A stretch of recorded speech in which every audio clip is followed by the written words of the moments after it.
The sampling rate calculator determines the Nyquist frequency and minimum sampling rate needed to accurately capture your signals without aliasing. For this calculator, you have one input field, signal frequency in Hertz. Simply enter the frequency of the signal you want to sample. The minimum value is 0, and there's no maximum limit specified.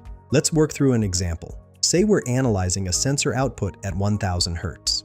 I'll enter 1000 in the signal frequency field and click Calculate Sampling Requirements. The calculator processes this input and displays the results in the output area. Without the actual output values visible, the calculator would typically show you the Nyquist frequency, which is the minimum theoretical sampling rate needed to reconstruct your signal.